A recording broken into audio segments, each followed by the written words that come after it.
샬롬. 오늘 또 하나님의 은혜와 평강이 여러분 가운데 함께하기를 축복합니다. 오늘 묵상의 말씀을 통해서 나에게 주시는 하나님의 말씀을 듣는 은혜로운 시간이 되기를 축원합니다.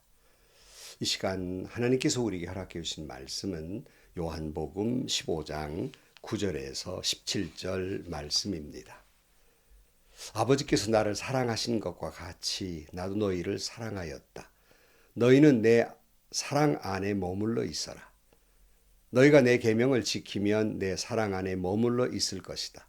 그것은 마치 내가 내 아버지의 계명을 지켜서 그 사랑 안에 머물러 있는 것과 같다. 내가 너에게 이러한 말을 하는 것은 내 기쁨이 너희 안에 있게 하고 또 너희의 기쁨이 넘치게 하려는 것이다. 내 계명은 이것이다. 내가 너희를 사랑한 것과 같이 너희도 서로 사랑하여라. 사람이 자기 친구를 위하여 자기 목숨을 내놓는 것보다 더 큰 사랑은 없다. 내가 너희를 명하는 것을 너희가 행하면 너희는 나의 친구이다. 이제부터는 내가 너희를 종이라고 부르지 않겠다. 종은 그의 주인이 무엇을 하는지를 알지 못한다. 나는 너희를 친구라고 불렀다. 내 아버지에게 들은 모든 것을 너희에게 알려주었기 때문이다. 너희가 나를 택한 것이 아니라 내가 너희를 택하여 세운 것이다. 그것은 너희가 가서 열매를 맺어 그 열매가 언제나 남아있게 하려는 것이다. 그리하여 너희가 내 이름으로 아버지께 구하는 것은 무엇이든지 다 받게 하려는 것이다. 내가 너희에게 명하는 것은 이것이다. 너희는 서로 사랑하여라. 아멘. 우리는 지난 시간에 그 유명한 포도나무 비유를 묵상을 했습니다.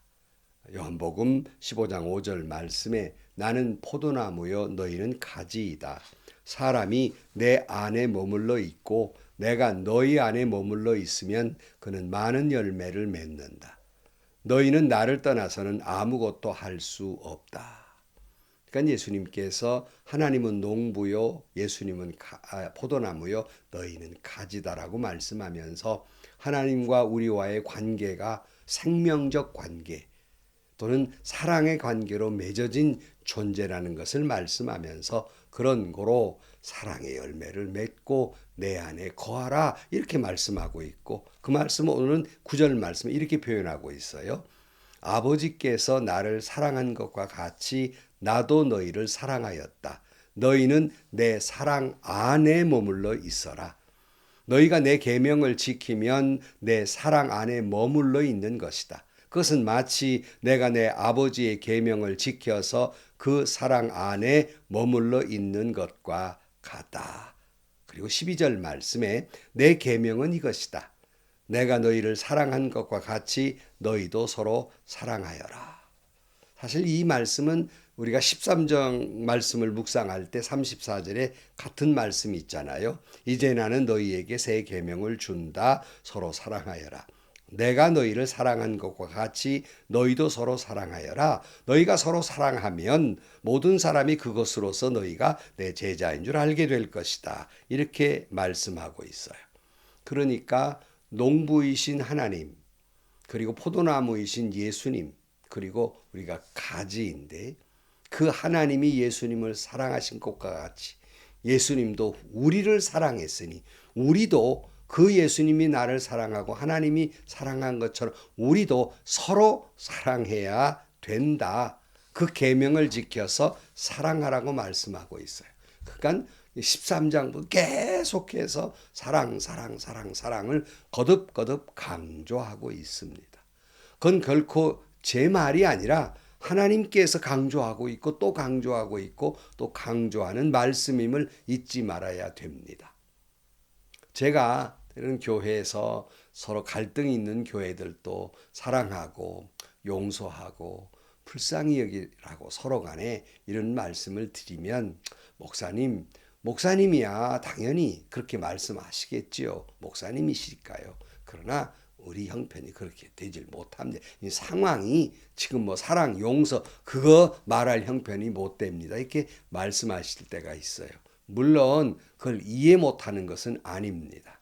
그러나 여러분 그 사랑하라는 말이 인간 제가, 목사인 제가 말한 것이라면 그럴 수도 있어요. 괜찮아요. 그러나 그 하나님의 말씀이잖아요. 그 예수님의 말씀이잖아요. 계속 사랑하라고 말씀하고 있잖아요. 계명이라고 말씀하고 있잖아요. 근데 그 예수님 말씀 앞에 예수님 그 좋은 말입니다. 물론 그러시겠죠.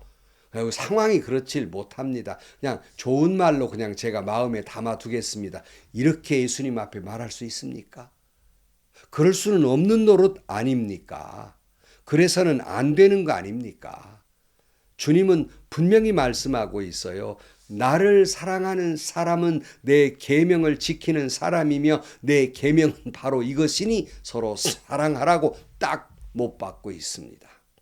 그 말씀에는 어떤 변명도 어떤 이유도 말할 수 없어요. 사랑하지 않는다면 더 이상 주님의 제자가 아닙니다. 교회 공동체 안에서 사랑하지 않는다면 더 이상 교회 아닙니다. 교회 간판만 붙였을 뿐이에요. 사랑하지 못하고 있는 교회는 주님이 안 계신 교회입니다. 이유야 어떻든지 간에 서로 사랑해야 하는 거예요. 사랑하지 않으면 주님의 제자가 아니라는 반증입니다. 포도나무이신 예수님께 딱 붙어 있지 않다는 증거입니다. 사람들이 그런 사람은 그저 꺾어다가 불에다 던져버리고 말 것이에요. 불의 심판을 받게 될 것입니다. 예수님이 이렇게 사랑을 강조하고 있는 까닭을 11절에 이렇게 말씀하고 있어요. 내가 너희에게 이러한 말하는 것은 내 기쁨이 너희 안에 있게 하고 또 너희의 기쁨이 넘치게 하려는 것이다. 그러니까 서로 사랑하라는 말은 하나님을 위한 말도 아니고 예수님을 위한 말도 아니라 이 험한 세상 살아가면서 너희를 위한 말인데 시련과 역경 속에서도 너희끼리 서로 사랑해야지. 그래야 역경 속에서도 기쁨이 있고 고통 속에서도 평안이 있지 않겠느냐. 그래야 그 모든 걸 이기고 사명을 감당할 수 있지 않겠느냐. 그런 말씀입니다. 가끔 제가 상담을 하다가 마음에 정말 용서할 수 없고 갈등이 있는 분들에게 늘 그렇게 말씀해요. 주님 말씀하셨지 않습니까? 우리가 원수라도 사랑하라고 그랬는데 사랑하시고 잘못한 거 있으면 그분에게 잘못한 거 있으면 용서하시고 불쌍히 여기세요. 그리고 뒤에 꼭 붙이는 말이 있어요. 그것은 상대를 위해서 드리는 말씀이 아니라 집사님을 위해서 성도님을 위해서 드리는 말씀입니다. 그래야 마음에 평안이 있고 기쁨이 있고 그래야 내가 신앙적으로 영적으로 손해보지 않습니다. 분노하고 미워하는 마음속에 어떻게 하나님의 은혜를 기대하며 그런 마음으로 기도하는 기도가 어떻게 응답되겠습니까? 늘 이것을 강조합니다. 여러분 그런데 주님의 제자라고 하면서도 주의 계명을 지키지 않아요. 사랑하지 않아요. 참 제자가 아닙니다. 그런 사람은 이미 심판의 도끼가 나무 뿌리에 놓여 있다고 성경은 말씀하고 있습니다. 예수님은 또 이렇게 말씀해요. 13절 말씀에 사람이 자기 친구를 위하여 자기 목숨을 내놓는 것보다 더 큰 사랑은 없다. 내가 너에게 명하는 것을 너희가 행하면 너희는 나의 친구이다. 그랬어요. 예수님은 우리를 위해 십자가에 달려 죽으심으로써 생명을 내놓음으로써 우리를 살려주셨습니다. 우리를 구원해 주셨어요. 그 예수님의 계명을 지키지 않는다면 제자냐 아니냐를 떠나서 그게 사람입니까? 그게 인간입니까? 정말로 주님의 사랑을 깨닫고 행하는 자라야 사람이에요. 진정한 주님의 제자입니다. 주님의 친구입니다. 반대로 말씀드려서 나를 위해 목숨을 내놓으신 그 예수님의 말씀을 지키지 않는다면 예수님의 친구 아닙니다. 진정한 제자가 아닙니다. 하나님의 백성 아니에요. 하늘나라 백성 아닙니다. 구원받을 사람 아닙니다. 15절입니다. 이제부터는 내가 너희를 종이라고 부르지 않겠다. 그 종은 그의 주인이 무엇을 하는지를 알지 못한다. 나는 너희를 친구라고 불렀다. 내가 아버지에게 들은 모든 것을 너에게 알려주었기 때문이다. 주님은 말씀하고 있어요. 주님이 주신 계명을 지키는 자는 더 이상 종이라고 부르지 않겠다 그래요. 여러분, 종과 주인의 관계로 설명하고 계시는데요. 당연히 종은 주인이 하시는 명령에 순종하지요. 그런데 그건 단편적이에요. 그러니까 주인은 큰 그림을 그리고 있고, 그리고 각자의 종에게 맞는 명령을 내립니다. 그게 종이에요. 주인의 큰 뜻을 이해할 수 없어요. 그런데 예수님이 주인 되신 하나님의 마음을 예수님이 우리에게 가르쳐 주셨고, 우리는 예수님의 마음을, 하나님의 뜻을 알게 됐어요. 모르고 순종하는 게 알게 됐어요. 그러니 너희는 더 이상 종이라고 부르지 않겠다. 친구이다. 정말 진정한 친구는 누구예요? 내 마음을 다 알아주는, 내 무슨 말을 해도 이해해주는 사람을 친구라고 그러잖아요. 여러분, 예수님께서 네가 나의 친구라고 주시는 말씀에 진정한 주님의 친구입니까? 다시는 종이라고 부르지 않겠다는 말씀에 부끄럽지는 않습니까? 정말 여러분 하나님의 마음을 압니까? 예수님의 마음을 압니까? 그래서 순종하십니까? 그러면 주님의 친구입니다. 주님의 계명은 뭡니까? 사랑하라는 거예요. 사랑하십니까? 그렇다면 주님의 진정한 친구입니다. 16절입니다. 너희가 나를 택한 것이 아니라 내가 너희를 택하여 세운 것이다. 그것은 너희가 가서 열매를 맺어 그 열매가 언제나 남아 있게 하려는 것이다. 그리하여 너희가 내 이름으로 아버지께 구하는 것은 무엇이든지 다 받게 하려는 것이다. 보통은 그러잖아요. 우리나라에 여러 가지 종교가 있는데 내가 보니까 기독교가 괜찮을 것 같아서 내가 예수 믿기로 했다. 내가 택한다고 생각을 해요. 그러나 이미 내가 예수를 알기 전에 주님이 나를 먼저 알고 사랑하셨고, 나로 하여금 예수를 알고 깨닫게 하도록 성령을 보내셔서 내 마음에 역사하셔서 주님을 알게 하시고, 주님을 구주로 고백하게 하시고, 믿게 하시고, 하늘나라 백성으로 살게 하셨다는 거예요. 그러니까 내 공로는 없어요. 내가 착해서, 내가 똑똑해서 예수님을 믿게 된 것이 아니라 은혜라 하는 거예요. 전적인 은혜, 불가항력적인 은혜라 하는 말씀입니다. 그러면 예수님이 우리를 택한 까닭이 뭘? 많은 사람들이 있는데 왜 나를 택하셨을까? 포도나무 비유에서 열매를 맺게 하려는 것이다. 무슨 열매를 맺게 하시려는가? 오늘 17절이에요. 내가 너희에게 명하는 것은 이것이다. 너희는 서로 사랑하여라. 이 열매를 맺게 하기 위해 나를 택하셨다는 거예요.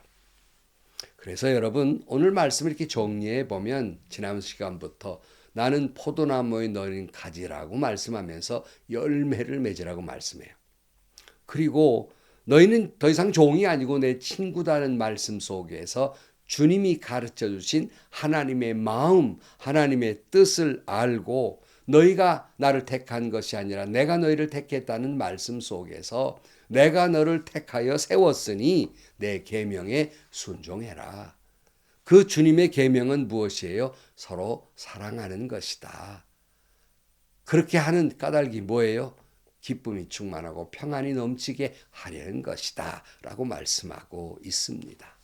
성도 여러분, 더 이상 하나님의 마음도 예수님의 사랑도 모르는 종된 삶이 아니라 서로 사랑하고 예수님의 친구로서 그 계명을 지켜서 사랑하며 살아가는, 사랑의 열매를 맺으며 살아가는 여러분들이 되시기를 축복합니다.